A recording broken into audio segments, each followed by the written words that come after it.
Hello JEE aspirants, welcome to the JEE Main PYQ series of Udaan. I hope आप सभी लोग इस सीरीज को एंजॉय कर रहे होंगे। तो आज हम लोग इसी सीरीज के अंदर ऑर्गेनिक केमिस्ट्री का एक बहुत ही इंपॉर्टेंट चैप्टर हाइड्रोकार्बन के पीवाईक्यू को डिस्कस करने वाले हैं। तो क्वेश्चन पे आने से पहले हम लोग एक बार जेई मेंस 2024 के एग्जाम का सिलेबस देख लेते हैं। देखिए इसके सिलेबस के अंदर क्या मेंशन किया गया है। आपको क्लासिफिकेशन के बारे में जानना है, isomerism, IUPAC nomenclature, general methods of preparation, properties and reactions, इन सब के बारे में जानना है। और अभी तक आपने आइसोमेरिज्म एंड IUPAC नोमेनक्लेचर का PYQ ऑलरेडी देख रखा होगा, ठीक है। तो हम लोग इस चैप्टर के अंदर देखिएगा किस किस के बारे में बात करेंगे। अगला जो इन्होंने मेंशन किया है वो एल्केन के बारे में मेंशन किया है। और एल्केन के अंदर इन्होंने क्या मेंशन किया, देखिए conformational isomer, sawhorse and Newman projection, mechanism of halogenation of alkane, जिसमें आप आइसोमेरिज्म वाला पार्ट ऑलरेडी कवर कर चुके हैं। आज हम लोग मैकेनिज्म ऑफ हैलोजनेशन वाले पार्ट को आज कवर करेंगे, ठीक है। उसके बाद इन्होंने एल्कीन के अंदर कौन कौन से पार्ट को मेंशन किया, देखिएगा geometrical isomerism, mechanism of electrophilic addition, उसमें भी आपको इलेक्ट्रोफिलिक एडिशन किसका कराना है, हाइड्रोजन का, फिर हैलोजन का, वाटर का, हाइड्रोजन हैलाइड का, फिर आपको देखना है इसके अंदर मार्कोवनिकोव रूल्स के बारे में, पेरोक्साइड इफेक्ट के बारे में, ओजोनोलाइसिस एंड पॉलीमराइजेशन के बारे में, ठीक है। यह एल्कीन का सिलेबस मेंशन था। आइसोमेरिज्म वाले पार्ट आप ऑलरेडी कवर कर चुके हैं। बाकी जो प्रिपरेशन और रिएक्शन वाला पार्ट है हम लोग आज के लेक्चर में कवर करेंगे। फिर देखिए एल्काइन के अंदर इन्होंने क्या मेंशन किया है, एसिडिक कैरेक्टर, एल्काइन के एसिडिक कैरेक्टर के बारे में आपको बात करना है, addition of hydrogen, halogen, water and hydrogen halide and polymerization reaction. Alkyne के अंदर ये टॉपिक आपको कवर करने हैं। फिर देखिएगा एरोमेटिक हाइड्रोकार्बन के अंदर इन्होंने क्या क्या मेंशन किया है, नोमेनक्लेचर, बेंजीन का स्ट्रक्चर एंड एरोमेटिसिटी के बारे में आपको जानना है, Friedel craft alkylation and acylation के बारे में जानना है, directive influence of the functional group in mono substituted benzene. तो यह आपका एरोमेटिक हाइड्रोकार्बन का क्या था, सिलेबस था। तो आपने देखा कि इन्होंने हाइड्रोकार्बन के अंदर कौन कौन से पार्ट को कवर किया है, एल्केन को, एल्कीन को, एल्काइन को एंड एरोमेटिक हाइड्रोकार्बन। ये 4 टॉपिक आपको हाइड्रोकार्बन के अंदर कवर करने हैं। बट मैं आपको इंफॉर्मेशन के लिए ये बता दूं कि जो एरोमेटिक हाइड्रोकार्बन पे PYQ हैं इसको आपको एरोमेटिक कंपाउंड के अंदर बताया जाएगा। तो हाइड्रोकार्बन के अंदर हम लोग एल्केन, एल्कीन एंड एल्काइन के PYQ को डिस्कस करेंगे। तो आइए आगे शुरू करते हैं हम लोग। तो हाइड्रोकार्बन के अंदर देखिएगा जो एल्केन है, अगर हम बात करें 2019 से 2023 की, तो यहां तक जो एल्केन पूछा गया है 19 से 2023 तक, इसका जो वेटेज रहा है यह आपका 32% रहा है। अगर आप सेकेंड नंबर पे देखेंगे ये आपका एल्कीन है, तो एल्कीन का जो वेटेज रहा है यह 45% के अप्रॉक्स रहा है। मतलब कहीं ना कहीं एल्कीन जो है आपका काफी ज्यादा इंपॉर्टेंट है। और अगर आप थर्ड नंबर पे बात करेंगे तो ये आपको एल्काइन है, और एल्काइन का जो वेटेज रहा है यह आपका कितना परसेंटेज रहा है, 23%। एल्काइन का जो वेटेज रहा है बेटा यहाँ पे यह आपका 23% रहा है। आई होप आपको ये चीजें समझ आ गया होगा कि कौन सा पार्ट कितना ज्यादा इंपॉर्टेंट है आपके लिए, ठीक है। तो आइए सबसे पहले हम लोग इसके अंदर क्या कवर करेंगे, एल्केन वाले पार्ट को कवर करेंगे। और एल्केन में हम लोग जनरली देखेंगे एल्केन के प्रिपरेशन पे बेस्ड PYQ एंड एल्केन के केमिकल प्रॉपर्टीज पे बेस्ड PYQ, ठीक है। तो आइए सबसे पहला क्वेश्चन एल्केन पे बेस्ड देखते हैं। Which of the following compound produces an optically inactive compound on hydrogenation? आपसे यह बोला जा रहा है कि 4 ऑप्शन गिवन है, चारों ऑप्शन में एक कंपाउंड गिवन है और आपसे पूछा जा रहा है कि हाइड्रोजनेशन कराने पे कौन ऐसा कंपाउंड है जो ऑप्टिकली इनएक्टिव प्रोडक्ट बनाएगा। तो अगर आप देखोगे तो यह भी कायरल सेंटर है, यह आपका ऑप्टिकली एक्टिव पहले से ही है। यहां देखो यह भी आपका कायरल सेंटर है, ऑप्टिकली एक्टिव मॉलिक्यूल्स है। यहां देखिए कायरल सेंटर है और यहां देखिए कायरल सेंटर है। मतलब जो आपका ऑप्शन में रिएक्टेंट स्पीसीज गिवन है उसके पास ऑलरेडी कायरल सेंटर है, मतलब वो ऑप्टिकली एक्टिव है आपके पास। आपको हाइड्रोजनेशन कराना है, तो हाइड्रोजनेशन के अंदर हम लोग क्या करते हैं, हाइड्रोजन का एडिशन कराते हैं। कहां पे, यहां आपको कहीं ना कहीं डबल बॉन्ड दिख रहा है, तो डबल बॉन्ड पे हाइड्रोजन का एडिशन हम लोग कराने वाले हैं। तो अगर आप यहाँ पे ए ऑप्शन की बात करेंगे तो ये बताओ ए ऑप्शन में क्या होगा, पाई बॉन्ड टूट जाएगा, यहाँ पे एच और एच आपका जा करके जुड़ेगा। तो देखेंगे तो जो आपका प्रोडक्ट बनेगा वो क्या बनेगा, ध्यान से देखिएगा। ए जो आपका बनेगा वो ए आपका ये बन जाएगा, यहाँ हाइड्रोजन है और ये आपका CH3 है, एक हाइड्रोजन यहाँ आके जुड़ गया और एक हाइड्रोजन आपका यहाँ जुड़ गया। एक हाइड्रोजन यहाँ पहले से था, ठीक है, एक हाइड्रोजन पहले से था, एक हाइड्रोजन यहाँ पे और एक हाइड्रोजन यहाँ जुड़ा। अगर आप यहाँ पे ध्यान से देखेंगे, ठीक है, ठीक है, हाइड्रोजन आपने यहाँ पे ऐड कर दिया। अगर आप ध्यान से देखेंगे तो ये प्रोडक्ट अभी भी कायरल सेंटर है प्रोडक्ट के पास, तो ये अभी भी आपका क्या हो जाएगा, ऑप्टिकली एक्टिव हो जाएगा। ऑप्टिकली एक्टिव कहने का क्या मतलब है, जो प्लेन पोलराइज्ड लाइट को रोटेट कर दे। तो कायरल सेंटर है तो ये पीपीएल को रोटेट करेगा आपका यहाँ पे, ठीक है, एक कायरल सेंटर वाले मॉलिक्यूल्स करते हैं। अब ध्यान से देखिएगा, अगर हम यहाँ पे दूसरा बी ऑप्शन की बात करें तो जब आप बी ऑप्शन के अंदर यहाँ पे हाइड्रोजन और हाइड्रोजन का एडिशन कराएंगे, पाई बॉन्ड पे हाइड्रोजन हाइड्रोजन का एडिशन होता है, तो देखिएगा यहाँ पे क्या बनता है आपका, यहाँ पे आपके पास ये है, फिर देखिए यहाँ पे आपके पास क्या है, वेज पे हाइड्रोजन है और डैश पे आपके पास क्या है, CH3 है। यहाँ पे देखिए हाइड्रोजन हाइड्रोजन यहाँ पे जाकर के जुड़ गया और एक ये है। अगर आप ध्यान से देखेंगे तो यहाँ पे इस कार्बन के पास इधर वाला ग्रुप और जो ये इधर है सेम ग्रुप है, मतलब ये कायरल सेंटर यहाँ पे नहीं है। अगर कायरल सेंटर नहीं है तो ये बताइए ये जो प्रोडक्ट बना ये कौन सा प्रोडक्ट बन गया आपका, ऑप्टिकली इनएक्टिव। ये आपका ऑप्टिकली इनएक्टिव प्रोडक्ट हो गया, मतलब कहीं ना कहीं बी तो आपको कहीं ना कहीं करेक्ट दिख रहा है। बाकी अगर आप सी ऑप्शन को चेक करेंगे तो ध्यान से देखिए, स्पाई बॉन्ड को तोड़ेंगे, हाइड्रोजन और हाइड्रोजन यहाँ आएगा, इस पार्ट को देखेंगे और इस पार्ट को देखेंगे, दोनों अलग अलग होगा, तो ये कायरल सेंटर बनेगा यहाँ पे। मतलब जो सी वाला प्रोडक्ट होगा ये भी ऑप्टिकली एक्टिव हो जाएगा। तो देखो सी वाला प्रोडक्ट आपका कैसा बन जाएगा, यहां से देखिए, यहाँ पे आपका क्या है, यहाँ पे आपका हाइड्रोजन है और यहाँ पे आपका क्या है, CH3 है। यहाँ पे हाइड्रोजन है और यहाँ पे आपका क्या है, यहाँ पे आपका CH3 है। इसके पास अभी भी कायरल सेंटर है, तो यह आपका क्या हो जाएगा, ऑप्टिकली एक्टिव हो जाएगा। और अगर आप यहाँ पे डी ऑप्शन की बात करेंगे तो डी ऑप्शन में भी क्या करेंगे आप देखिए, यहाँ पे H और यहाँ H जोड़ेंगे, तो देखिए प्रोडक्ट क्या बन जाएगा आपका,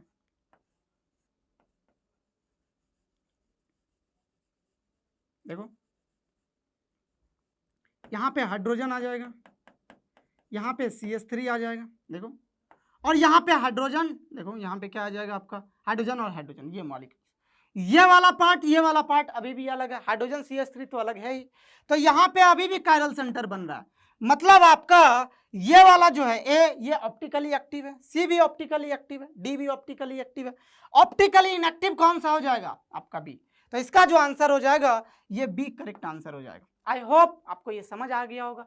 और आप बोलोगे कि सर ये एल्केन के प्रिपरेशन में कैसे है, ये सारे का सारा एल्कीन है, बोलो भाई एल्कीन से अब देखो आप क्या बना रहे हो, एल्केन बना रहे हो, तो एल्केन के प्रिपरेशन का ये PYQ है, या आप ऐसे भी बोल सकते हो एल्कीन के रिएक्शन का PYQ, ठीक है।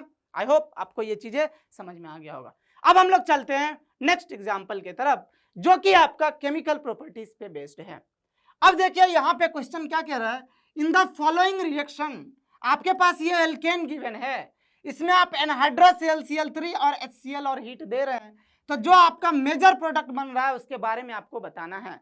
तो कहीं ना कहीं रिएजेंट देख करके आपको याद आ रहा होगा कि एल्केन में जब हम लोग एनहाइड्रस Cl3 और HCl और हीट लेते हैं तब कौन सा रिएक्शन होता है, आइसोमेराइजेशन हो जाता है। तो कहीं ना कहीं ये रिएजेंट आपको क्या बता रहा है कि जो आपका रिएक्शन है वो किस तरीके का है, आइसोमेराइजेशन है। और आइसोमेराइजेशन के अंदर क्या होता है, सेम मॉलिक्यूलर फॉर्मूला का आइसोमर बन जाता है। तो अगर आप इसके अंदर देखेंगे तो ये आपके पास क्या है, एल्केन है, देखिए क्या है, CH3 CH2, फिर आपके पास है CH2, यहाँ CH2 और यहाँ पे CH2 है, फिर आपके पास CH3 है। इसके अंदर अगर आपने रिएजेंट एनहाइड्रस Cl3 लिया और अगर आपने यहाँ पे HCl और हीट लिया है, तो अगर आप इसका आइसोमेराइजेशन वाला प्रोडक्ट बनाएंगे तो देखिए क्या हो जाता है, इसमें ब्रांचिंग हो जाएगा। देखिए क्या हो जाता है, इसके अंदर ब्रांचिंग हो जाएगा, CH3 CH2 CH3, ऐसा कर लीजिए, क्या हो जाता है यहाँ पे, unbranched chain alkane branch chain alkane में कन्वर्ट हो जाता है। ये देखिए CH, यहाँ पे CH3, ठीक है, और आपका आ जाएगा CH2, ठीक है। कितने कार्बन हो गए, देखो आप, इसके अंदर कितने थे आपके, 6 थे, ठीक है। तो यहाँ पे एक CH3, देखिए ये वाला और ये वाला, ठीक है, ये किस में कन्वर्ट हो गया, आपका ब्रांच्ड चेन एल्केन में कन्वर्ट हो गया। और ये दोनों एक दूसरे के आपस में आइसोमर हैं, और कौन सा आइसोमर है ये आपको पता ही है, दोनों में आपस में चेन आइसोमेरिज्म का रिलेशन है। क्यों, क्योंकि अगर आप इसके अंदर पैरेंट चेन सेलेक्ट करेंगे तो यहाँ पे टोटल आपके 6 कार्बन के पैरेंट चेन आ जाएंगे, देखो आप। और यहाँ पे अगर देखोगे तो ये क्या होता है, यहाँ पे टोटल 5 कार्बन के पैरेंट चेन आ जाएंगे, यहाँ पे 5 कार्बन के पैरेंट चेन आ जाएंगे, और यहाँ पे देखेंगे तो 6 कार्बन के पैरेंट चेन आ गया। दोनों का मॉलिक्यूलर फॉर्मूला सेम है, ठीक है, बट पैरेंट चेन में डिफरेंस है, तो ये आपका चेन आइसोमर हो जाएगा। और यही लिए इस रिएक्शन को हम लोग आइसोमेराइजेशन में यूज करते हैं, या आप ये बोल सकते हो कि इस रिएक्शन का यूज अनब्रांच्ड चेन एल्केन को ब्रांच्ड चेन एल्केन बनाने में हम लोग करते हैं। आई होप इसका आंसर सी करेक्ट हो जाएगा, जो आपको यहाँ पे दिख रहा है, ठीक है। तो अब हम लोग नेक्स्ट क्वेश्चन की तरफ बढ़ते हैं। ये जेईई मेंस 2023 का आया हुआ क्वेश्चन है, मतलब पिछले ही साल आया हुआ क्वेश्चन है, ठीक है। अब देखिए अगला क्वेश्चन की हम लोग बात करते हैं।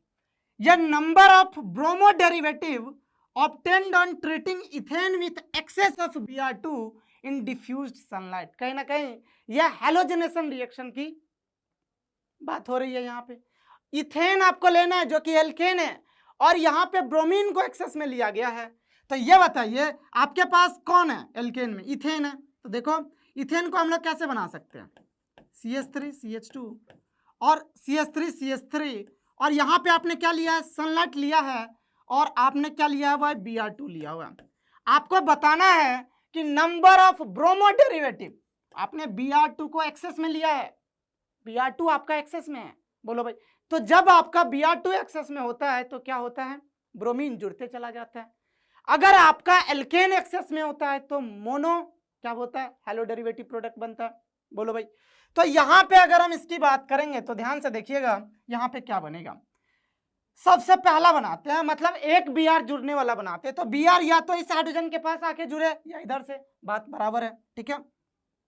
तो पहले मोनो डेरिवेटिव बनाते हैं, ठीक है। तो मोनो डेरिवेटिव में क्या बनेगा, देखिएगा CH3 CH2 और यहाँ पे Br आ जाएगा, यह मोनो डेरिवेटिव हो गया। मोनो डेरिवेटिव एक ही बन सकता है, चाहे इधर के हाइड्रोजन को हटा लो चाहे इधर के हाइड्रोजन को हटा लो। अगर आप मोनो के बाद 2 Br लगाने की बात करोगे तो देखो 2 Br आप कितने तरीके से लगा सकते हो, यहाँ CH3 यहाँ CH, एक Br यहाँ पे लगा सकते, एक Br यहाँ लगा सकते, और कौन बन जाएगा इसके साथ साथ, देखो एक Br आप यहाँ लगा लो, एक Br आप यहाँ लगा लो, तो देखो ये क्या बन जाएगा आपका CH2 CH, यहाँ पे एक Br आ जाएगा CH2 Br, और यहाँ पे एक Br आ जाएगा, बोलो। तो एक आपका ये बन जाएगा, बोलो भाई। तो एक ही कार्बन पे 2 Br वाला, एक अगल बगल वाले बन जाएंगे, ठीक है। तो ये दूसरा हो गया। अगर हम इसी के अंदर तीसरी बात करते हैं, तो देखो अगर आप 3 ब्रोमीन वाला प्रोडक्ट बनाओगे तो कैसा चांसेस है बनने का, ध्यान से देखिएगा, CH3C और तीनों ब्रोमीन एक ही जगह आकर के लग जाए, ऐसा भी हो सकता है, 3 हाइड्रोजन है ना इसके पास, तो तीनों ब्रोमीन एक ही जगह आकर के लग जाए। या फिर दूसरा पॉसिबिलिटी क्या है कि 2 ब्रोमीन एक पे और एक ब्रोमीन एक पे आ जाए। तो देखो यहाँ पे कैसा बन जाएगा, एक CH2 यहाँ Br, और जो इधर है आपका CH2, ध्यान से देखिएगा, देखिए यहाँ पे आ जाएगा CH, यहाँ Br और यहाँ पे Br। यहाँ 3 ब्रोमीन वाले प्रोडक्ट, जितने हाइड्रोजन है उतने हाइड्रोजन वाले आप, क्योंकि हाइड्रोजन किससे रिप्लेस होते रहता है, हैलोजन से रिप्लेस होते रहता है, बोलो। तो अगर आप इसी के अंदर ध्यान से देखिएगा, और अगर हम बात करें तो ये कितने हो गए आपका, सिंगल ब्रोमीन वाला, 2 ब्रोमीन वाले, 3 ब्रोमीन वाले, 4 ब्रोमीन वाले की बात करते हैं। तो देखिएगा फोर्थ के ऑप्शन की अगर हम बात करें तो फोर्थ 4 ब्रोमीन वाला कैसा बनेगा, ध्यान से देखो, सी है, ऐसा कर लो आप, 2 Br यहाँ पे, 2 Br यहाँ पे, एक हाइड्रोजन यहाँ पे, एक Br यहाँ पे, एक Br यहाँ पे, एक हाइड्रोजन यहाँ पे, ये 4 ब्रोमीन वाले होगा। इसी के साथ साथ कौन सा बनना प्रेफर करेगा, देखो सी, एक कार्बन पे 3 ब्रोमीन, ठीक है, और एक पे 1 ब्रोमीन और 2 हाइड्रोजन, देखो ये भी 4 ब्रोमीन वाले होगा। अब और पॉसिबिलिटी क्या है, 5 ब्रोमीन वाले।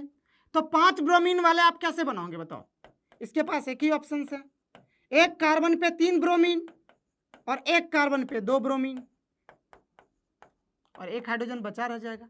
एक ये भी पॉसिबिलिटी है, 6 ब्रोमीन वाले प्रोडक्ट।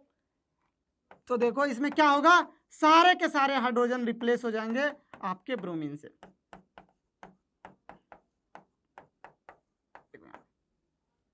तो टोटल कितने प्रोडक्ट बने, यहां पे देखो, यहां से आपको मिल गया 1, ध्यान से देखिए, यहां से 1 मिल गया, यहां से टोटल कितने बन जाएंगे आपके, यहां से टोटल 2 बन जाएंगे, यहां से भी कितने मिल जाएंगे, 2 मिल जाएंगे, यहां से कितने मिल जाएंगे आपके, यहां से भी 2 मिलेंगे, यहां से 1 मिल जाएंगे, यहां से 1 मिल जाएंगे, टोटल काउंट करो कितना, 3 हो गया, 5 7 8 9।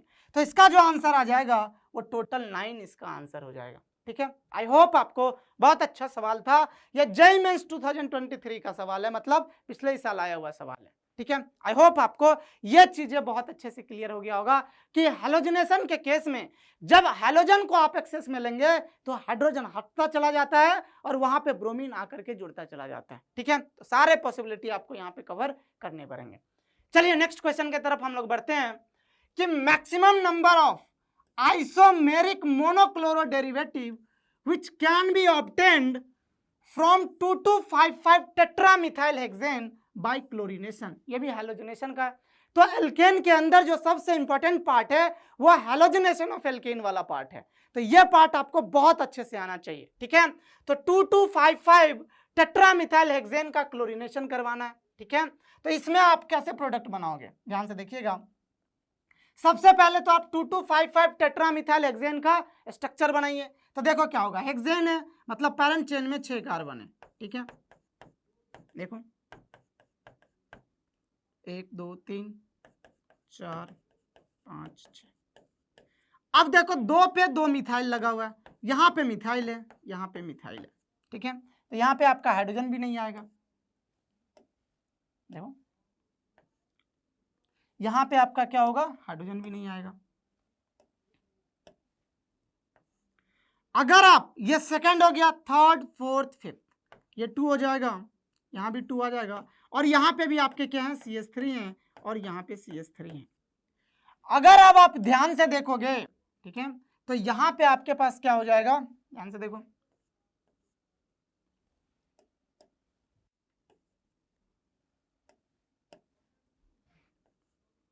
अब ध्यान से देखो, जब आप इसका क्लोरीनेशन करवाओगे तो ये इधर वाला पार्ट आइडेंटिकल है, मतलब इधर का पार्ट देखो, इधर का पार्ट देखो, सेम है। तो इधर से कराओ, इधर से कराओ, बात बराबर है। तो अब देखो एक बार क्या हो सकता है, एक क्लोरीन यहां जाकर के जुड़ सकता है। तो देखो जब इसका आप इसके अंदर HNO और Cl2 डालोगे तो प्रोडक्ट क्या क्या बनेगा, ध्यान से देखना, यहां से हटाओ, यहां से हटाओ, यहां से हटाओ, यहां से, यहां से, यहां से, बात बराबर है। तो देखो पहले हम क्या करते हैं, यहां से हटा के देखते हैं, यहां Cl हमने बनाया, ये आ जाएगा आपका CH3, ये CH3, यहाँ पे आ जाएगा CH2, यहाँ पे CH2 और यहाँ पे C, यहाँ पे CH3 और यहाँ पे आ जाएगा CH3, एक ये बनेगा। साथ में कौन बनेगा, ध्यान से देखना बेटा। अब देखो यहाँ तो हाइड्रोजन है नहीं, या तो आप यहाँ से हटाओ या यहाँ से हटाओ। ठीक है, तो यहाँ से अगर हम हटाएंगे तो देखते रहना क्या प्रोडक्ट बनेगा, CH3 CH3, मतलब हाइड्रोजन को हटा करके आपको क्या जोड़ना है, क्लोरीन जोड़ना है। तो CH और यहाँ Cl आ जाएगा, फिर देखो इधर यहाँ CH2 CH3 और यहाँ CH3, ये कुछ ऐसा आएगा। अगर आप ध्यान से यहाँ पे देखोगे तो यहाँ पे अगर आपको दिखेगा ये कायरल कार्बन बनता हुआ दिख रहा है। इस मॉलिक्यूल के अंदर एक कायरल सेंटर है, तो यहाँ पे R और S दोनों कॉन्फ़िगरेशन वाले प्रोडक्ट बन जाएंगे। तो यहाँ से 2 मिल जाएंगे और एक देखो यहाँ पे कोई कायरल सेंटर नहीं बनना है, तो यहाँ से 1 मिल जाएंगे, तो एक प्रोडक्ट यहाँ से बन जाएगा आपको, 2 यहाँ से बन जाएंगे, टोटल कितने बन जाएंगे, टोटल आपके 3 बन जाएंगे। ठीक है, तो आई होप आपको ये भी बहुत अच्छा सवाल था, हैलोजनेशन ऑफ। तो एल्केन के अंदर हैलोजनेशन ऑफ एल्केन से बहुत अच्छे सवाल पूछे जाते हैं। आइसोमेरिज्म को क्या किया जाता है, इसमें बहुत अच्छे से यूज करा जा सकता है। तो आई होप इस क्वेश्चन का आंसर जो 3 आया है ये आपको समझ में आ गया होगा। अब हम लोग नेक्स्ट क्वेश्चन की बात करते हैं कि the major product of the following reaction contains कितने ब्रोमीन एटम, मतलब ब्रोमीन एटम बताना है कि जो इस रिएक्शन का मेजर प्रोडक्ट बनेगा उसमें कितने ब्रोमीन एटम होंगे। तो अगर आप ध्यान से इसको ऑब्जर्व करोगे, ध्यान से अगर आप इसको ऑब्जर्व करोगे तो यहाँ पे देखो ये रिंग भी एरोमेटिक है, ये रिंग भी एरोमेटिक है, तो Br2 का एडिशन इसके ऊपर तो होगा नहीं, पहली बात तो ये। दूसरी बात अगर आप यहाँ बात करोगे तो जब भी Br2 और H सनलाइट आपको दिया जाए तो कहीं ना कहीं ये रेडिकल मैकेनिज्म के थ्रू आगे बढ़ता है और मोर स्टेबल जो रेडिकल बनता है वहीं पे जाकर के क्या होता है, आपका हैलोजन ग्रुप जाकर के जुड़ जाता है। तो यहाँ देखो ये डबल बॉन्ड है, इस डबल बॉन्ड के पास यहाँ पे हाइड्रोजन है, इसका मतलब अगर यहाँ पे हाइड्रोजन हटाओगे आप और यहाँ पे अगर आप रेडिकल जनरेट करते हो, ध्यान से देखो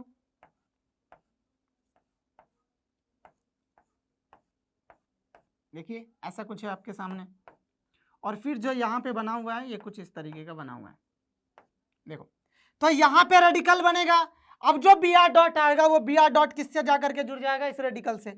ये रेडिकल क्यों स्टेबल है, क्योंकि देखो ये रेडिकल को यहाँ रेजोनेंस का फायदा मिल रहा है, तो ये मोर स्टेबल रेडिकल बना तो मेजर प्रोडक्ट भी इसी रेडिकल से बनने वाला हो जाएगा। बोलो तो यहाँ पे आकर के आपका कौन जुड़ जाएगा, यहाँ पे आकर के आपका ब्रोमीन जुड़ेगा।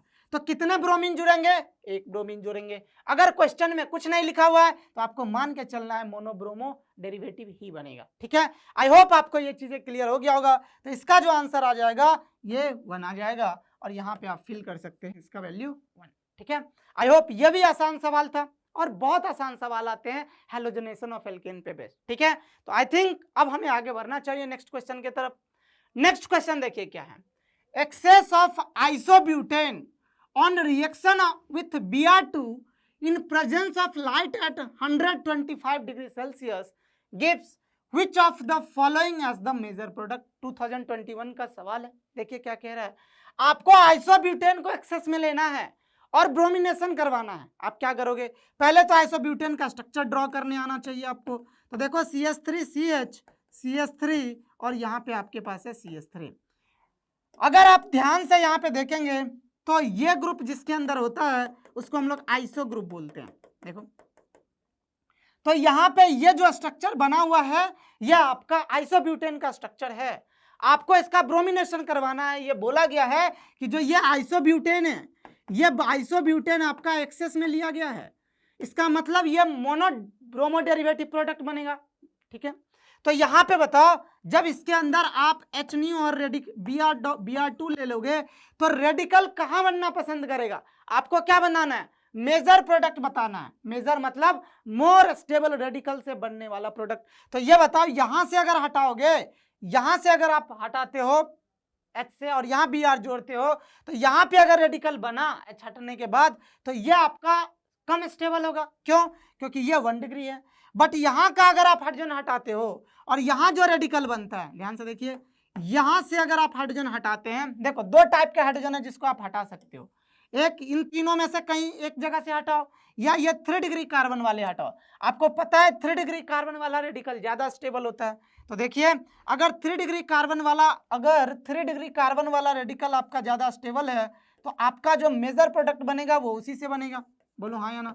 तो देखो अगर आप यहाँ पे बनाओगे तो ये CH3 होगा, यहाँ CH3, यहाँ पे CH3 और ये रेडिकल ज्यादा स्टेबल होगा। इसका मतलब जो Br डॉट होगा, Br फ्री रेडिकल होगा, वो यहाँ पे आकर के जुड़ना पसंद करेगा। इसका मतलब जो आपका मेजर प्रोडक्ट बन जाएगा वो कौन सा बन जाएगा, यहाँ पे आकर के आपका Br लग जाएगा, ठीक है। अब ध्यान से देखेंगे तो कौन से ऑप्शन में ये आपको करेक्ट दिख रहा है। ऑप्शन डी देखो आप ध्यान से, तो ऑप्शन डी में आपको ये दिख रहा होगा। तो इसका जो आंसर हो जाएगा ये ऑप्शन डी इसके लिए करेक्ट आंसर हो जाएगा, ठीक है। कब आया हुआ सवाल है, जेईई मेन 2021, मतलब हर साल इससे क्वेश्चंस पूछा जाता है, तो आपको नेक्स्ट ईयर के लिए भी तैयार रहना है, ठीक है।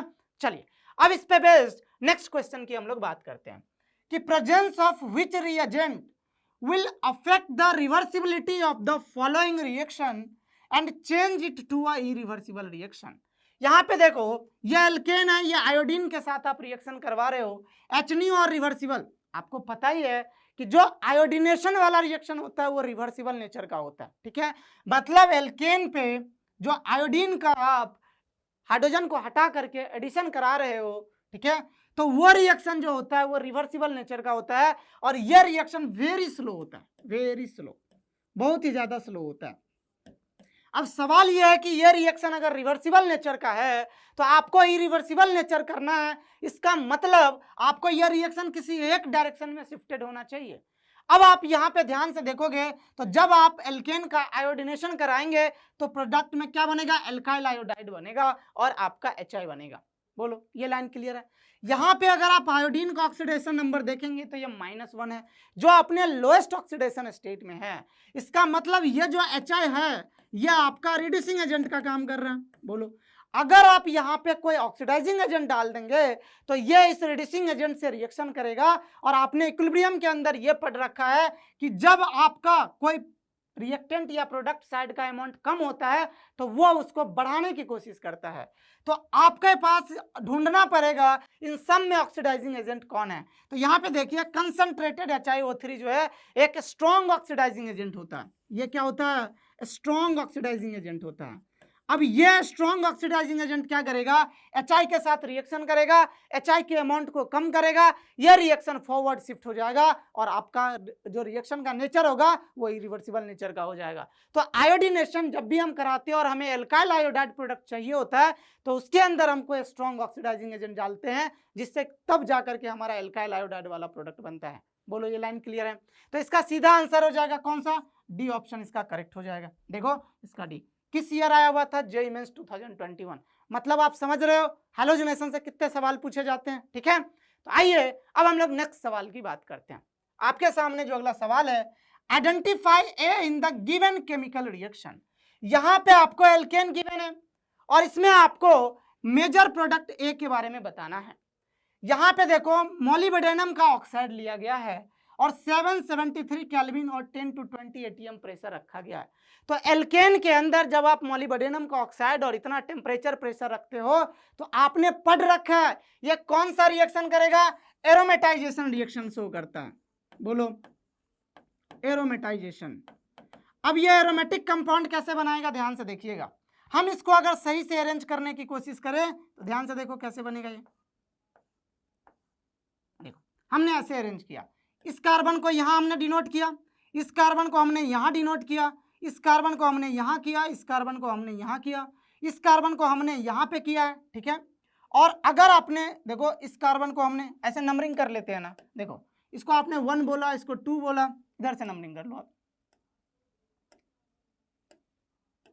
देखो इसके अंदर आप नंबरिंग कर लो, इसको आपने 1, देखो यहां से नंबरिंग कर लो आप। देखो ये 1 है, ये 2 है, ये 3 है, ये 4 है, ये 5 है और आपका 6 है, ठीक है।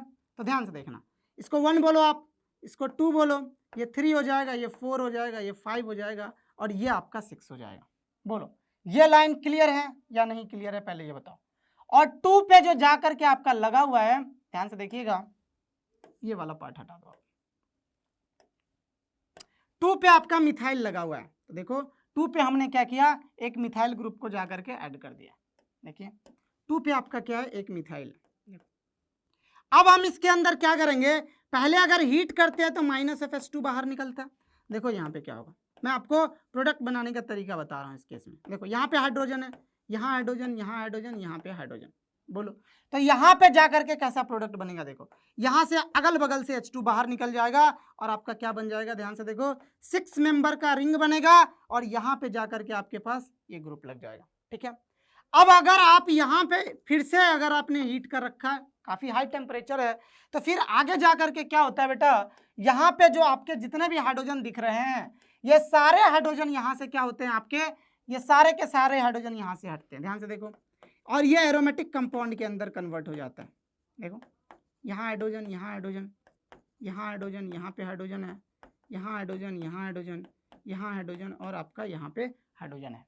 अब ध्यान से देखिएगा इसके अंदर क्या होता है, ये दोनों हाइड्रोजन यहाँ से हटाओ, ये दोनों हटाओ, ये दोनों हटाओ, क्या बन गया, देखो एरोमेटिक कंपाउंड बन गया, मतलब बेंजीन बनता हुआ दिखेगा आपको, यहाँ पे डबल, यहाँ डबल, यहाँ डबल, और यहाँ पे आपको CH3 बनता हुआ दिख जाएगा।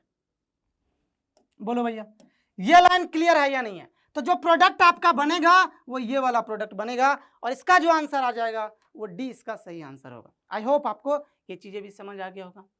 अब हम बात करते हैं नेक्स्ट क्वेश्चन की। देखो, which of the following reagent is used for the following reaction. आपके सामने क्या गिवन है, एल्केन है, और बन क्या रहा है आपका, एल्डिहाइड बन रहा है।